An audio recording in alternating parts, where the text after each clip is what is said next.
بسم الله الرحمن الرحيم. الحمد لله رب العالمين، والصلاة والسلام على النبي الكريم وعلى آله وأصحابه أجمعين ومن تبعهم بإحسان إلى يوم الدين. رب زدني علما وألحقني بالصالحين. رب اشرح لي صدري ويسر لي أمري واحلل عقدة من لساني يفقه قولي. صدق الله العظيم. اللهم إني أسألك بأنك أنت الله لا إله إلا أنت الأحد الصمد الذي لم يلد ولم يولد ولم يكن له كفوا أحد.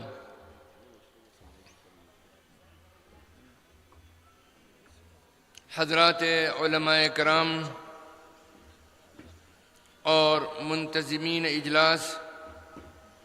اور ہماری قابل احترام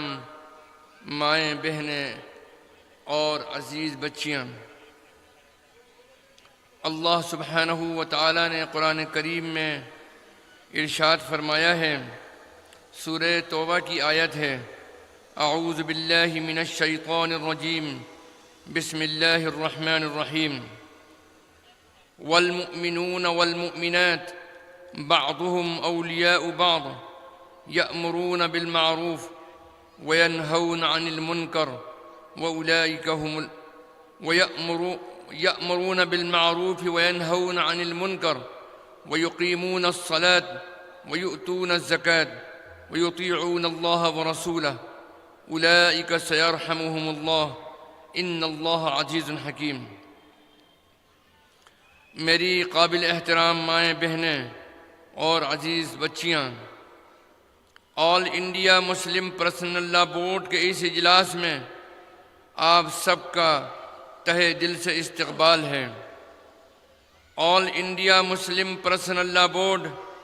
ملت اسلامیہ ہندیہ کا ایک متحدہ اور متفقہ پلیٹ فارم ہے. اس بورڈ میں ملک کی تمام ملی اور تمام ملی تنظیمیں اور تمام مسالک کے علماء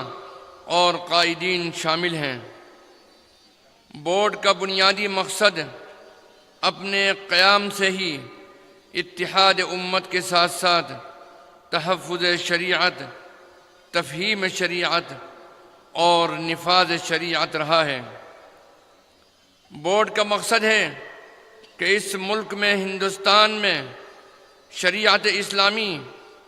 اور اسلامی شعائر کا تحفظ ہو، مسلمانوں کو ان کی مذہبی آزادی اور ملی شناخت، اسلامک آئیڈینٹی کے ساتھ جینے کا پورا حق حاصل ہو. بورڈ شریعت اسلامی کے خلاف ہونے والی ہر بات کا معقول جواب دیتا ہے، خواہ وہ شریعت کے مخالف بات باہر سے آئی ہو یا خود مسلمانوں کے اندر سے آئی ہو. بورڈ اس کا معقول جواب دینے کے ساتھ ساتھ مسلم سماج میں اصلاح معاشرہ اور شریعت اسلامی کے مطابق زندگی گزارنے کی ذہن سازی کرتا ہے. بورڈ کے ان مقاصد کے حصول میں خواتین کا کردار ہمیشہ نمایاں رہا ہے. جیسا کہ جب 3 طلاق کا مسئلہ اس ملک میں اٹھا اور خواتین کے نام پر حکومت نے شریعت مخالف بل پارلیمنٹ کے اندر پیش کیا تو دنیا نے دیکھا کہ آل انڈیا مسلم پرسنل لا بورڈ کی آواز پر پوری دنیا کا آج تک کا سب سے بڑا خواتین کا احتجاج ہوا. ملک کا کوئی خطہ اس سے خالی نہیں رہا احتجاج سے، اور آپ ہی جیسی بلکہ آپ ہی برقع پوش خواتین نے ملک کے گوشے گوشے میں اپنا احتجاج درج کروایا، جس کا کہ سب سے بڑا اجتماع جے پور کے خواتین کے احتجاج کے اندر، خواتین کی ریلی کے اندر دیکھنے میں آیا، جس میں کہ تقریباً 4 ساڑھے 4 لاکھ خواتین شریک تھیں. ایک ٹھاٹھے مارتا ہوا سمندر تھا اور جو ریلی نکل رہی تھی کہ دیکھنے والوں کے ہاتھوں پر کب کبھی تاری ہو رہی تھی کہ آیا خدا نخواستہ یہ اجلاس کہیں ناکام نہ ہو جائے، کسی ناگہانی بات کی وجہ سے۔ لیکن اللہ کی مدد اور اللہ کی نصرت کہ ان خواتین نے پورے حوصلے کے ساتھ میں اس میں حصہ لیا اور یہ ثابت کیا کہ شریعت اسلامی کی حفاظت کے اندر، شریعت اسلامی کے تحفظ کے اندر جس طرح مرد میدان عمل میں اپنی جدوجہد جاری رکھے ہوئے ہیں، خواتین ان سے کسی طرح پیچھے نہیں ہیں۔ میری بہنیں اور مائیں، ہماری بہنوں نے پورے ملک میں دستخطی مہم اور احتجاجی جلسوں کے ذریعے حکومت ہند کو اور دنیا کو یہ پیغام دیا کہ مسلم خواتین بھی دینی حمیت اور مذہبی غیرت میں کسی سے کم نہیں ہیں، ان کو اپنی شریعت اور اپنے دین و مذہب میں کسی بھی طرح کی مداخلت برداشت نہیں ہے۔ میری عزیز بہنوں، آج پوری دنیا میں اسلام اور شریعت اسلامی کے خلاف جتنی سازشیں اور پروپیگنڈے ہو رہے ہیں، ان میں سب سے زیادہ غلط فہمیاں عورتوں کے متعلق لے کر پیدا کی جا رہی ہیں۔ حالانکہ شریعت اسلامی نے عورتوں کو جو حقوق اور مقام اور مرتبہ دیا، آج تک کسی بھی قانون اور سماج میں عورتوں کو وہ حق نہیں دیا گیا۔ اسلام نے عورتوں کو غلامی، ذلت و رسوائی اور ظلم اور استحصال سے نکالا، ان کو سماج میں مردوں کی طرح مستقل حیثیت دی، ان کے قدموں میں جنت رکھ دی، ماں کا درجہ باپ سے 3 گنا زیادہ رکھا، ان پر کسی بھی صورت میں مالی ذمہ داری کا بوجھ نہیں ڈالا، بلکہ مردوں کے اچھے یا برا ہونے کا معیار ہی عورت کے ساتھ اچھے سلوک کو قرار دیا گیا کہ جس کا سلوک اپنی بیوی کے ساتھ اچھا ہے وہ مرد اچھا ہے، وہ اچھا مرد ہے، اور جس کا سلوک بیوی کے ساتھ برا ہے وہ برا مرد ہے۔ لیکن عورتوں کی آزادی اور حقوق کے نام پر دین و شریعت کے خلاف ہنگامہ کیا جاتا ہے، اور بسا اوقات ہماری بہنیں بھی غلط فہمی اور معصومیت کی وجہ سے ان کی سازشوں کا حصہ بن جاتی ہیں۔ یاد رکھیں کہ خواتین اسلامی معاشرے کا سب سے بنیادی حصہ ہیں۔ خاندان اور سماج کی اصلاح کی ذمہ داری جتنی مردوں پر ہے اتنی ہی عورتوں پر بھی ہے، اور جس سماج میں عورتیں باشعور اور اصلاح کی فکر کرنے والی ہوں گی وہ سماج کبھی بے راہ روی کا شکار نہیں ہوگا، اس سماج میں کبھی اخلاقی گراوٹ نہیں آئے گی، اخلاقی زوال نہیں آئے گا۔ آپ تمام لوگ اچھی طرح جانتے ہیں کہ اسی سرزمین کرناٹک میں شہر میسور ٹیپو سلطان شہید کو ٹیپو سلطان بنانے میں سب سے بڑا اور بنیادی کردار ان کی والدہ محترمہ کا تھا رحمت اللہ علیہ۔ ان کی تربیت کا اس طرح خیال رکھا کہ کبھی ان کو بے وضو دودھ تک نہیں پلایا۔ آج اگر ہم چاہتے ہیں کہ ہمارا سماج اور معاشرہ نیک ہو، اچھا ہو، ہماری اولاد شریعت اسلامی اور احکام الہی کی پابند ہو، تو اس میں سب سے بڑی ذمہ داری خواتین اسلام آپ بہنوں کی ہے، آپ سب کی ذمہ داری ہے، کیونکہ جب ایک مرد شریعت اسلامی کا پابند ہوتا ہے اور دین اسلام کی پیروی کرتا ہے تو دین و شریعت اس کے گھر کی دہلیز تک پہنچ جاتا ہے۔ لیکن جب ایک خاتون اپنے آپ کو شریعت اسلامی کی فرما بردار بناتی ہے اور جب دین کسی خاتون کی زندگی میں آ جاتا ہے تو دین گھر کے اندر ہی نہیں بلکہ نسلوں تک پہنچ جاتا ہے۔ میری قابل احترام بہنوں، اللہ سبحانہ و تعالیٰ نے قرآن کریم میں سورہ بقرہ کی آیت 133 میں ارشاد فرمایا، اعوذ باللہ من الشیطان الرجیم، بسم اللہ الرحمن الرحیم، ام کنتم شہداء اذ حضر یعقوب الموت اذ قال لبنیہ ما تعبدون من بعدی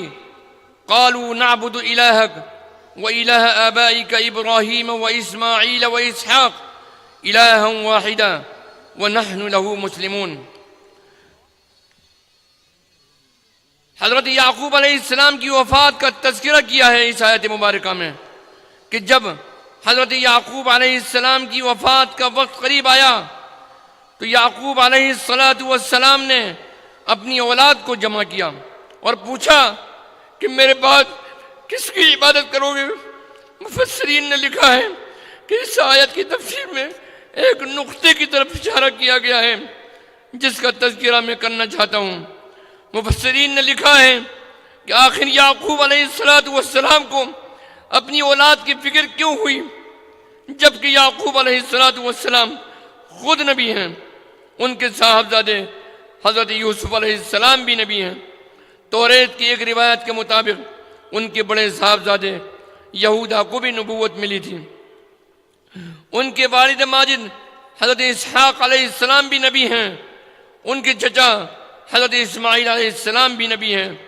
ان کے دادا حضرت ابراہیم خلیل اللہ علیہ السلام بھی نبی ہیں۔ پورا گھرانہ نبیوں کا گھرانہ ہے، پھر بھی حضرت یعقوب علیہ السلام کو آخر اپنی اولاد کے ایمان کی فکر کیوں ہوئی؟ ان کو کیوں خوف ہوا کہ کہیں میری اولاد میرے بعد دین اسلام سے ہٹ نہ جائے؟ مفسرین لکھتے ہیں کہ اس کی وجہ یہ ہے کہ جب یوسف علیہ السلام مصر کے بادشاہ بنے تو یعقوب علیہ السلام کا پورا خاندان فلسطین سے مصر منتقل ہو گیا۔ اس وقت مصر پر حکومت حضرت یوسف علیہ السلام کی تھی، مگر مصر کی زیادہ تر آبادی غیر مسلموں کی تھی۔ مسلمان حکومت میں ہونے کے باوجود اقلیت میں تھے اور اکثریت غیر مسلموں کی تھی، اس لیے سماجی اور معاشرتی رسم و رواج اور رہن سہن سب غیر اسلامی تھا۔ تو حضرت یعقوب علیہ السلام کو یہ فکر ہوئی کہ کہیں ان غیر اسلامی رسم و رواج اور غیر اسلامی تہذیب ہماری آنے والی نسلوں میں داخل نہ ہو جائیں اور اس طرح وہ دین و ایمان سے دور نہ ہو جائیں، کیونکہ ایمان سے دور کرنے اور ارتداد کا سب سے بڑا خطرہ راستہ تہذیب اور کلچر کا ہوا کرتا ہے۔ تہذیب اور کلچر کے ذریعے غیر اسلامی عقائد اس طرح مسلم معاشرے میں داخل ہوتے ہیں کہ ان کی قباحت اور برائی کا احساس ہی نہیں ہوتا۔ اسی لیے وفات کا وقت آتا ہے، موت کا فرشتہ آنے والا ہے، لیکن حضرت یعقوب علیہ السلام اپنی اولاد کے ایمان کی فکر میں ڈوبے ہوئے ہیں کہ کہیں وہ غیر اسلامی تہذیب اور کلچر سے متاثر ہو کر ایمان سے دور نہ ہو جائیں، لہذا اپنی اولاد کو آخری وقت میں ایمان پر جمے رہنے کی تاکید کر رہے ہیں۔ اے میری محترم خواتین، اگر تم کو اللہ ہوش و حواس عطا فرمائے اور کلمہ نصیب فرما دے اور تم کو یہ یقین ہو جائے کہ اب وقت آخر ہے، تو یاد رکھو اپنے خاندان کے ہر فرد کو، بچوں کو، بچیوں کو، بھائیوں کو، بہنوں کو، یہاں تک کہ اگر تمہارے والدین زندہ ہیں تو ان سب کو اکٹھا کرو اور کہو کہ میں تو جا رہی ہوں، اللہ کے حوالے اپنی جان کو سپرد کر رہی ہوں، لیکن اس بات کا مجھے اطمینان دلا دو کہ تم اور تمہاری آنے والی نسلیں ایمان پر رہیں گی۔ اس کا اطمینان من کو دلا دو اور اس سے عہد لے لو کہ آنے والا وقت تمہارا جو گزرے گا وہ ایمان کی حالت میں گزرے گا، اسلام کی تعلیمات پر عمل کرنے میں گزرے گا، رسول پاک صلی اللہ علیہ وسلم کی محبت میں گزرے گا، اللہ سبحانہ و تعالیٰ کے نبی آخر الزمان صلی اللہ تعالیٰ علیہ وسلم کی اتباع میں گزرے گا۔ تو میری خواتین، مائیں، بہنیں تیار ہیں اس عہد کرنے کے لیے ذہنی طور پر اور عملی طور پر بھی کہ اگر اللہ آپ کو ہوش آباد عطا فرمائے، ضرور عطا فرمائے، ہمیں اور آپ کو سب کو موت کے وقت کلمہ نصیب فرمائے، لیکن اس سنت یعقوبی کو زندہ رکھتے ہوئے آپ مرنے سے پہلے جب آپ کو موقع مل جائے بار بار تلقین کرنا اور اس بات کا عہد لینا اپنی نسلوں سے کہ آنے والے وقت میں تمہاری نسلیں ایمان پر زندہ رہیں اور ایمان پر باقی رہیں۔ میرے عزیز بہنوں، موجودہ ہندوستان کی صورتحال بھی اس دور کے مصر سے زیادہ مختلف نہیں ہے، بلکہ انٹرنیٹ نے مکمل دنیا کو ایک تہذیب اور ایک کلچر میں ڈھال کر دنیا کو ایک گلوبل ولیج میں تبدیل کر دیا ہے۔ اب تہذیبی ارتداد کا خطرہ پہلے سے کہیں زیادہ ہے۔ ہمیں اپنے ایمان کی اور اپنی آنے والی نسلوں کے ایمان کی فکر کرنی ہے۔ آج ہندوستان میں مغربی تہذیب حاوی ہوتی جا رہی ہے، مسلمان بھی مغربی تہذیب اور ہندوانہ رسم و رواج سے اس قدر متاثر ہیں کہ ہمارے اندر سے حلال و حرام کی تمیز ختم ہوتی جا رہی ہے۔ ہم ماڈرن بننے کے چکر میں غیر اسلامی رسم و رواج کو اپنی زندگی کا اس طرح حصہ بناتے جا رہے ہیں کہ آج کے دور میں ارتداد اور تہذیب اور کلچر کے ذریعے ہمارے اندر ارتداد سرایت کرتا چلا جا رہا ہے۔ ہم نے فیشن کے نام پر بے حیائی کو قبول کر لیا ہے، آزادی نسواں کے نام پر غیر محرموں بلکہ غیر مسلموں کے ساتھ خلط ملط کو ہم نے برا سمجھنا چھوڑ دیا ہے۔ شادی بیاہ اور خاندانی زندگی میں ہمارا طرز غیر اسلامی اور غیر شرعی ہو گیا ہے، اور ہم اس کو یہ کہہ کر قبول کر لیتے ہیں کہ آج کے زمانے میں ایسا ہی ہوتا ہے، نعوذ باللہ من ذالک۔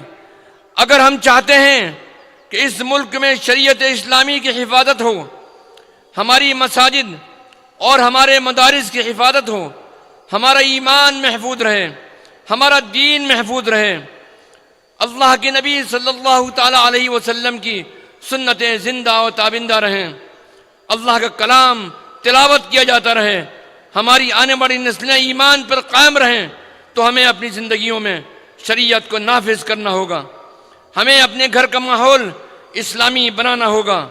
ہمیں اپنے بچوں کو اسلامی تربیت میں ڈھالنا ہوگا۔ غیر اسلامی زندگی اور رسم و رواج سے اپنے گھر، اپنے خاندان اور اپنے معاشرے کو پاک رکھنا ہوگا، اور اس میں سب سے بڑا اور بنیادی کردار ہماری بہنوں اور بیٹیوں اور ماؤں کا ہے۔ اگر وہ طے کر لیں کہ ہم اگر زندہ رہیں گے تو اپنے گھر کی اصلاح کریں گے، غیر اسلامی طرز زندگی سے اپنا گھر اور خاندان پاک رکھیں گے، اپنی اولاد کی دینی اور اسلامی تربیت کریں گے، تو دنیا لاکھ سازشیں کر لیں، تو دنیا والے لاکھ سازشیں کر لیں، انشاءاللہ ہمارا معاشرہ اور مسلم سماج اخلاقی برائیوں سے پاک ہو جائے گا، اور ارتداد کے بڑھتے خطرات اور واقعات خود بخود ختم ہو جائیں گے۔ یاد رکھیں، شریعت کی مثال ایک راستے کی سی ہے۔ کوئی راستہ، سڑک یا روڈ کتنا ہی مضبوط کیوں نہ بنا دیا جائے، اگر کچھ سالوں کے لیے اس پر چلنا چھوڑ دیا جائے تو وہ روڈ یا راستہ اور ہائی وے ٹوٹ کر ختم ہو جاتا ہے، اور ایک چھوٹی سی پگ ڈنڈی پر اگر روز لوگ چلتے رہیں تو وہ کبھی ختم نہیں ہوتی ہے۔ ٹھیک اسی طرح شریعت کا تحفظ، احکام قرآنی کا تحفظ ہے کہ اگر ہم شریعت پر عمل کرنے والے بن جائیں، اگر ہماری زندگیوں میں شریعت ہوگی تو حکومت لاکھ شریعت مخالف قانون بنا لیں،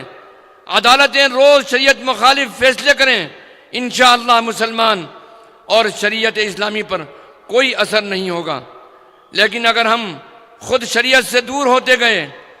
ہماری زندگیوں میں دین باقی نہ رہا، تو یاد رکھو نہ ہم ایمان پر باقی رہ پائیں گے اور نہ ہماری آنے والی نسلوں میں دین باقی رہے گا۔ قرآن میں اللہ سبحانہ و تعالیٰ نے ہم سے یہ بات کہی ہے، یا ایھا الذین آمنوا اتقوا اللہ حق تقاتہ ولا تموتن الا وانتم مسلمون، کہ اے ایمان والو ڈرو اللہ سے جیسا کہ اس سے ڈرنے کا حق ہے، اور تمہیں موت نہ آئے مگر اس حال میں کہ تم مسلمان رہو۔ ہماری بد نصیبی ہوگی کہ اگر ہم اپنے ایمان اور اپنی آنے والی نسلوں کے ایمان کی فکر نہیں کر سکیں۔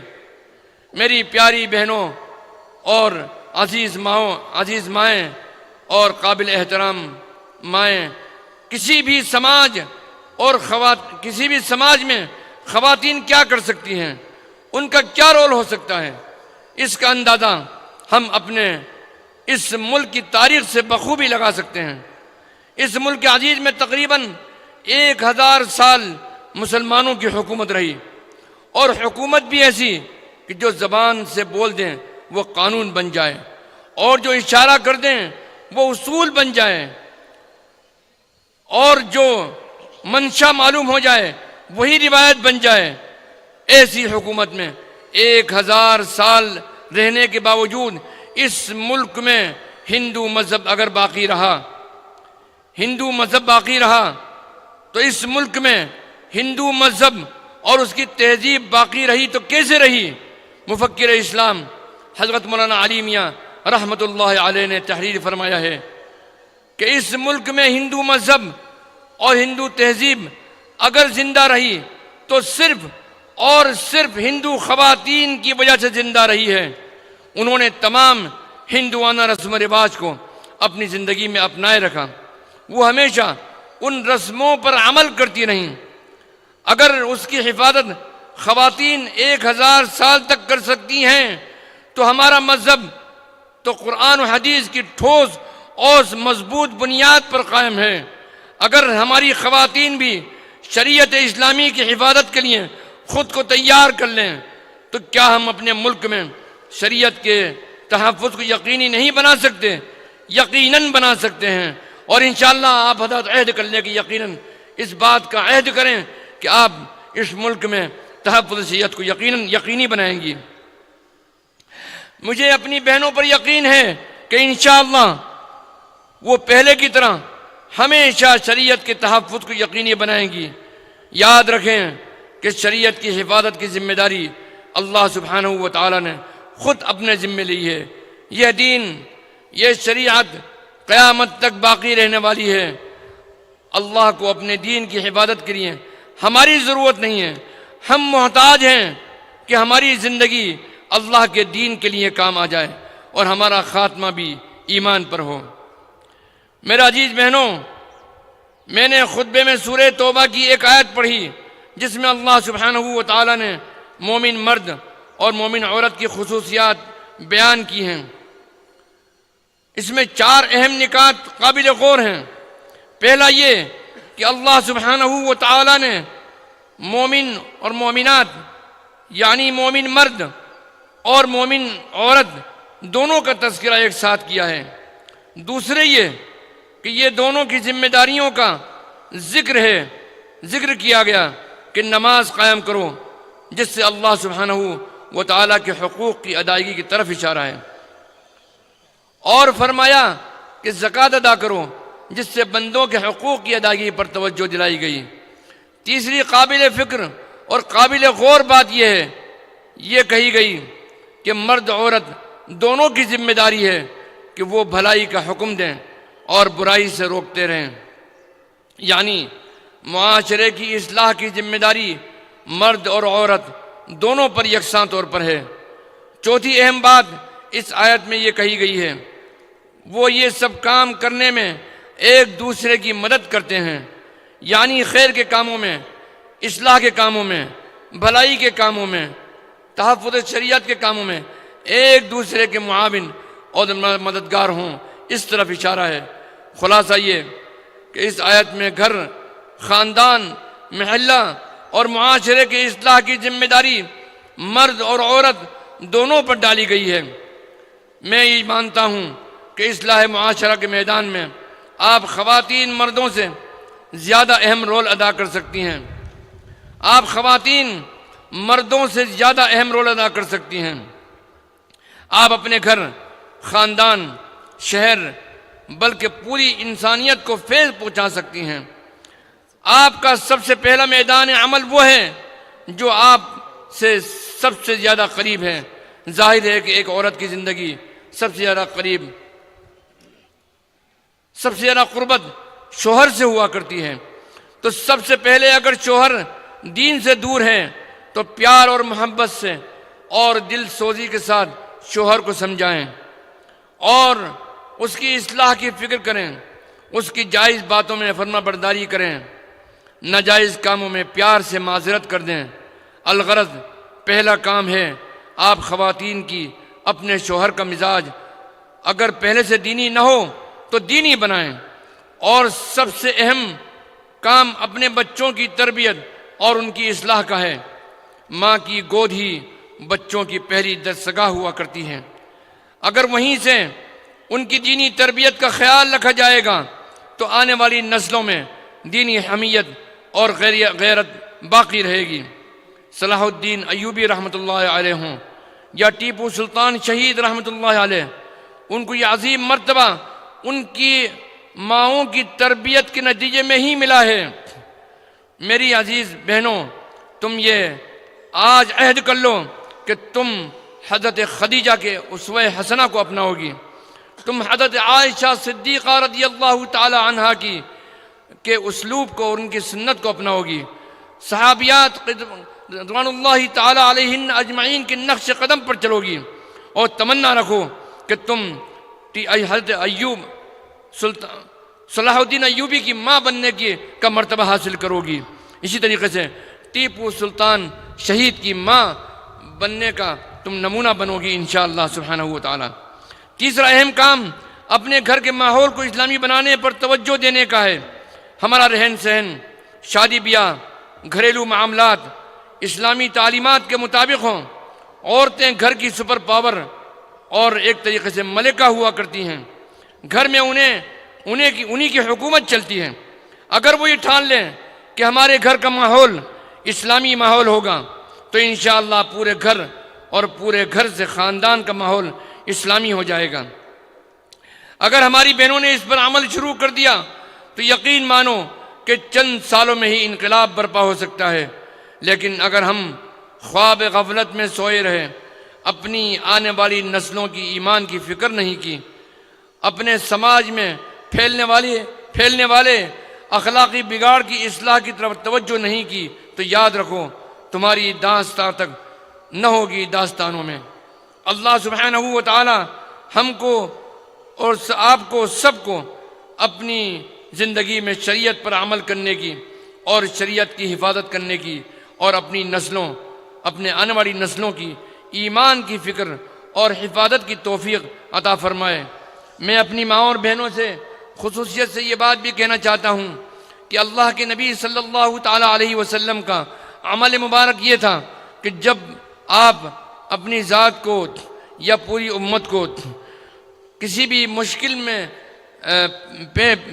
محسوس کیا کرتے تھے یا امت کو کوئی اہم مسئلہ درپیش ہوتا تھا تو اللہ کے نبی صلی اللہ تعالی علیہ وسلم مسجد مبارکہ میں تشریف لا کر نماز کا اہتمام فرماتے تھے، نفل نماز کا اہتمام فرماتے تھے، اور نماز کے بعد اللہ سبحانہ و تعالیٰ سے دعا فرما کے رجوع ہوا کرتے تھے۔ تو میری ماں اور بہنوں، یہ خطرہ آپ کے سروں پر اور ہمارے سروں پر، اس پورے ملک کے 20 کروڑ انسانوں کے سروں پر منڈلا رہا ہے کہ آیا یہ مساجد اور یہ مدارس اور یہ خانقاہیں اور یہ درگاہیں اور یہ ہماری تعلیم گاہیں اور یہ ہمارے مسافر خانے اور یہ ہمارے ہاسپٹل اور یہ ہمارے چیریٹی کا نظام آنے والے وقت میں کس طرح چل پائے گا، یہ خدشہ ہر مومن مرد اور عورت کے دل میں آج بسا ہوا ہے۔ میں آپ سے اس بات کی التجا کرتا ہوں، تہہ دل سے التجا کرتا ہوں کہ رسول پاک صلی اللہ تعالی علیہ وسلم کی سنت مبارکہ پر عمل کرتے ہوئے آپ الگ سے صلاۃ الحاجہ کا اہتمام کریں۔ جب تک کہ اس کا فیصلہ نہ آ جائے، آپ میں سے ہر شخص اور ہم میں سے ہر شخص کو چاہیے کہ وہ نوافل کا اہتمام کرے، صلاۃ الحاجہ کا اہتمام کریں اور صلاۃ التوبہ کا بھی اہتمام کرے۔ جب بندہ عاجزی کے ساتھ میں اللہ سبحانہ و تعالیٰ کی طرف رجوع کرتا ہے، اپنے گناہوں سے توبہ کرتا ہے، تو اللہ سبحانہ و تعالیٰ کی رحمتیں اس کی ذات کی طرف متوجہ ہوا کرتی ہیں، اور اللہ سبحانہ و تعالیٰ کو بندے کی عاجزی اور خواہ وہ مرد ہو یا عورت ہو، اس کی عاجزی اللہ کو بڑی پسند ہے۔ اللہ سبحانہ و تعالیٰ نے یہ وعدہ کیا ہے کہ اگر تم سچے دل سے توبہ کر لو گے تو میں تمہاری زندگی کو ایسا کر دوں گا جس طریقے سے کہ تم اس دنیا میں بے گناہ آئے تھے۔ اور ہمارے علماء ارشاد فرماتے ہیں، مفسرین کرام نے، مفسرین عظام نے توبہ کی قبولیت کی شرط کے لیے توبہ کی قبولیت کے لیے 3 شرائط تحریر فرمائی ہیں۔ پہلی شرط یہ ہے کہ اپنے گناہوں پر بندہ شرمندہ ہو اور اس کو اپنی ندامت کا اور اپنے خلجان کا احساس ہو، اور اس کو یہ ہو کہ میں اللہ کے دربار میں موت کے بعد کس طریقے سے دربار میں حاضر ہوں گا، کیا منہ دکھاؤں گا اللہ کو، اور کیا منہ دکھاؤں گا روز محشر میں اللہ کے نبی صلی اللہ علیہ وسلم کو۔ یہ احساس اس کے دل میں ہو شرمندگی کا۔ اور اس کے بعد دوسری شرط یہ ہے کہ وہ اللہ سبحانہ و تعالیٰ سے معافی مانگے، معافی طلب کرے، اور یہ کہے کہ اے اللہ میں تجھ سے معافی طلب کرتا ہوں، مجھے بہت شرمندگی ہے اپنے گناہ کے اوپر، بڑی بے شرمی ہے، بڑی شرم ہے مجھ کو، اور میں اس شرم اور حیا کی وجہ سے میں تیرے دربار میں منہ دکھانے کے قابل نہیں رہا۔ اے اللہ تو میرے گناہوں کو معاف فرما، اور آئندہ بھی مجھے گناہوں سے بچنے کی توفیق عطا فرما۔ اور تیسری شرط یہ ہے دعا کے قبول ہونے کی، ہماری مائیں اور بہنیں خاص طور پر سن لیں، ہم سب کو ذہن میں رکھنا چاہیے، خواہ وہ مرد ہو یا عورت ہو، اور وہ یہ کہ ہمارے علماء فرماتے ہیں کہ اس کے دل میں یہ عزم ہو اور یہ پختہ ارادہ ہو، اور اللہ سے عہد کرے کہ یہ گناہ دوبارہ نہیں کرے گا۔ اگر وہ اس ارادے کے ساتھ میں توبہ کرتا ہے کہ جب موقع ملے گا تو وہ گناہ دوبارہ کر سکتا ہے، تو اس کی دعا قبول نہیں ہوگی۔ دعا کی قبولیت کے لیے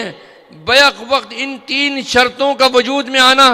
ان شرطوں کا پایا جانا ہمارے علماء کرام فرماتے ہیں ضروری ہے۔ پہلی شرط یہ ہے کہ گناہوں پر شرمندگی اور ندامت، دوسری شرط یہ ہے کہ اللہ سے توبہ کرنا اور معافی مانگنا، اور تیسری شرط ہے دعا کی قبولیت کی کہ وہ گناہ کو پہلی فرصت میں چھوڑ دیں اور اللہ سے یہ وعدہ کرے اور عہد کرے کہ اے اللہ میں انشاءاللہ اس گناہ کو دوبارہ نہیں کروں گا اپنی دانست میں۔ اگر بے خیالی میں دوبارہ گناہ ہو جائے گا تو حدیث سے فرماتا ہے کہ اللہ کا سمندر معافی کا بے کنارہ ہے، وہ کبھی بھی اس نے یہ فیصلہ نہیں کیا کہ اگر مومن بندہ گناہ کرنے کے بعد میں اگر 1000 مرتبہ بھی اس کے دربار میں اپنی پیشانی رکھ دے گا، اللہ اس کو 1000 نہیں بے شمار مرتبہ معاف فرمائے گا، لیکن اس کے دل میں یہ کیفیت ہونی چاہیے اور ضروری ہے اور لازم ہے کہ وہ اس بات کا عہد کرے کہ وہ جان بوجھ کر اس گناہ کو نہیں کرے گا۔ تو میری عزیز خواتین اور قابل احترام مائیں، دوسری طرف جو میں آپ کو توجہ دلانا چاہتا ہوں نوافل کے اور صلاۃ الحاجہ کے اہتمام کے ساتھ ساتھ، کہ جب تک خصوصیت سے اس بل کا کوئی فیصلہ، خواہ اس میں مہینہ بھر لگے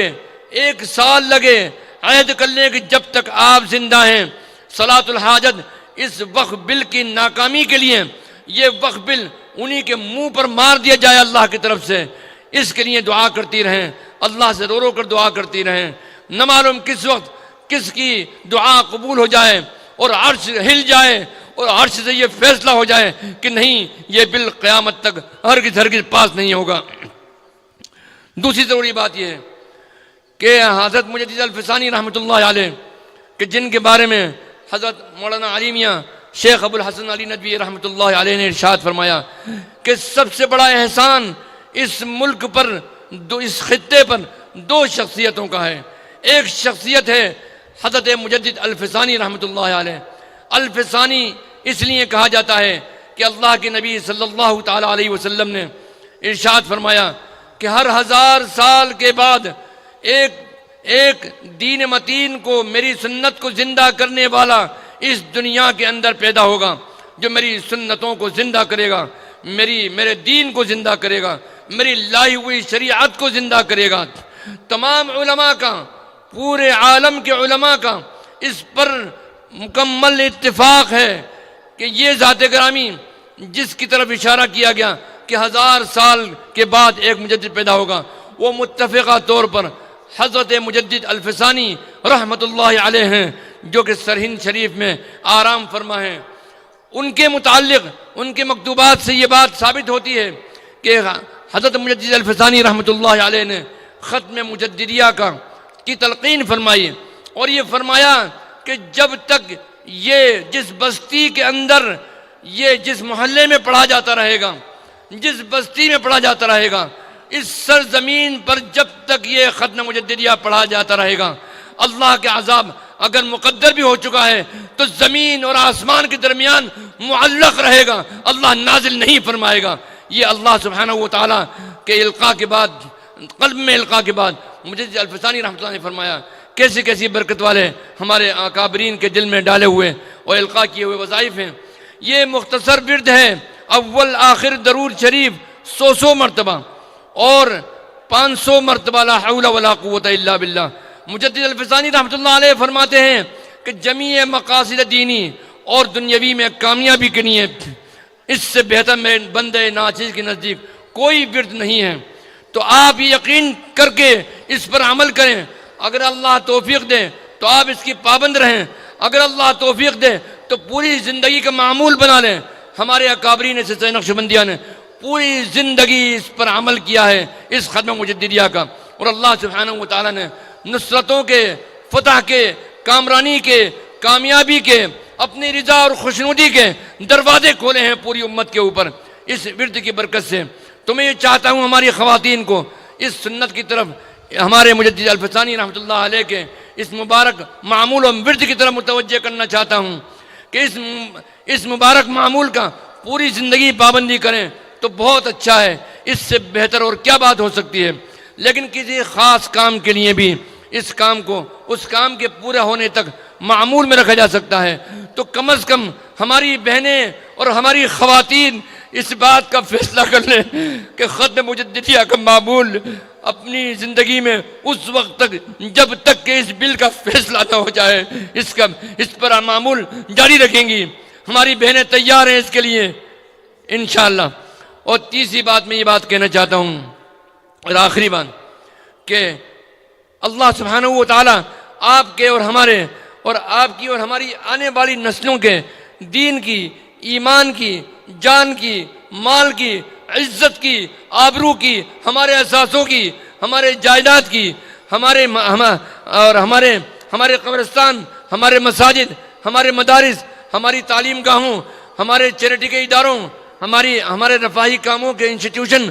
سب کی حفاظت فرمائے۔ تو اس کے لیے اللہ سبحانہ و تعالیٰ سے دعا کرنے کا ایک مختصر طریقہ بھی ہے، اور وہ یہ ہے کہ منزل وہ 33 آیات ہیں جو کہ حضرت شاہ عبد الرحیم صاحب محدث دہلوی رحمۃ اللہ علیہ نے اپنے صاحبزادے، اپنے جانشین حضرت شاہ ولی اللہ صاحب قبلہ محدث دہلوی رحمۃ اللہ علیہ کو تلقین فرمائے، اور یہ فرمایا کہ ولی اللہ اگر تم ان 33 آیات کا ورد رکھو گے تو اللہ سبحانہ و تعالیٰ، اگر صبح پڑھو گے تو شام تک اللہ تمہارے دین و ایمان کی، اللہ تمہارے جان کی، تمہارے اثاثوں کی اور تمہاری عزت کی، اور یہاں تک کہ حاسدین کے حسد سے اللہ محفوظ رکھے گا، تمہارے جان کی حفاظت فرمائے گا، اور حاسدین کے حسد سے، شرپسندوں کی شر سے، اور اسی طرح دشمنوں کی دشمنی سے، اور سازش کرنے والوں کی سازش سے اللہ سبحانہ و تعالی محفوظ مامون فرمائے گا، یہاں تک کہ خونخوار جانوروں سے بھی اللہ ان کی شر سے بھی حفاظت فرمائے گا۔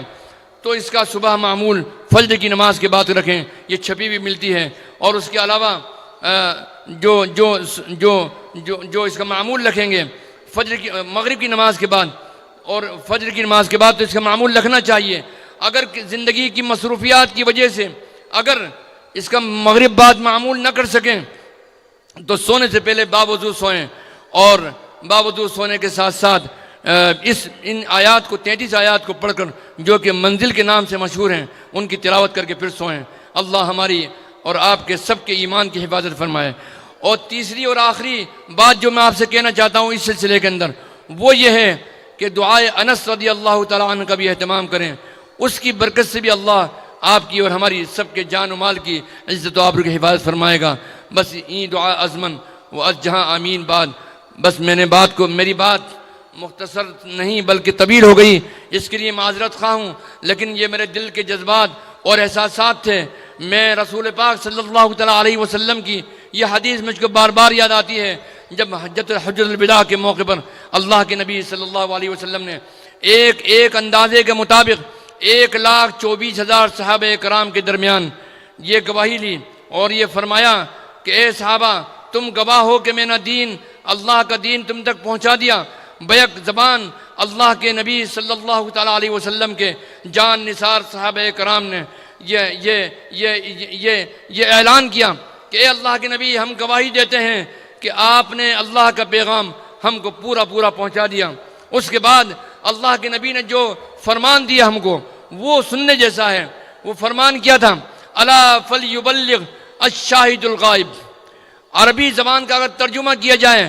تو اس میں یہ کہا جائے گا کہ تم کو چاہیے کہ تم میں سے وہ لوگ جو یہاں موجود ہیں ان لوگوں تک میری یہ بات تم نے یہاں سنی ہے۔ یعنی حجۃ الوداع کے موقع پر جو خطبہ آپ نے دیا تھا وہ اسلام کا سب سے مجموعی اور سب سے مختصر چارٹر ہے۔ آپ کی پوری 23 سالہ زندگی نصیحت میں اور فرمان میں اور اللہ کی ہدایت ہم تک پہنچانے میں گزری، لیکن پوری 23 سال کی ہدایت کا اگر مختصر خلاصہ اگر موجود ہے تو وہ خطبہ حجۃ الوداع کے اندر موجود ہے۔ اس کے بعد آپ نے یہ فرمایا کہ الا فلیبلغ الشاہد الغائب، جو تم میں سے جو موجود ہیں یہاں پر